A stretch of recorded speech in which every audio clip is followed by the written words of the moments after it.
Pemirsa, akhir tahun 2025, Holiday Angkasa Wisata memberangkatkan 230 jemaah umroh paket 12 hari di Bandara Internasional Sultan Mahmud Badarudin II, Kota Palembang, yang diterbangkan langsung tanpa transit dari Kota Palembang menuju Madinah.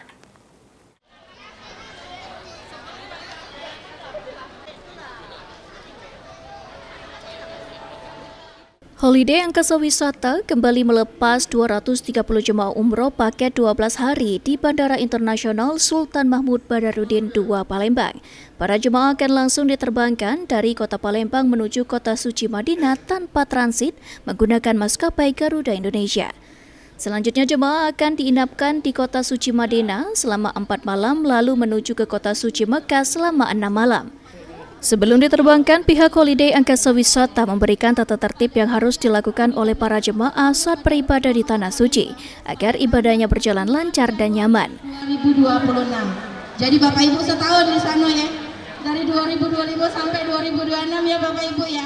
Mengikuti peraturan yang ada, mematuhi tour leader dan mutawifnya, kemudian menjaga kekompakannya, menjaga kesehatannya, serta menjaga kesempurnaan rukun ibadah umrohnya.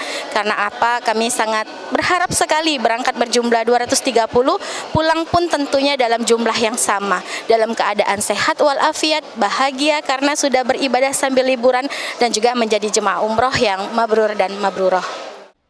Selama menunaikan ibadah umroh, jemaah diharapkan selalu diberikan kesehatan sehingga bisa mengikuti rangkaian ibadah dan kembali ke Tanah Suci dengan predikat umroh yang mabrur dan mabruroh. Hari ini kami siap mensukseskan keberangkatan pada hari ini bersama tour leader yang lainnya.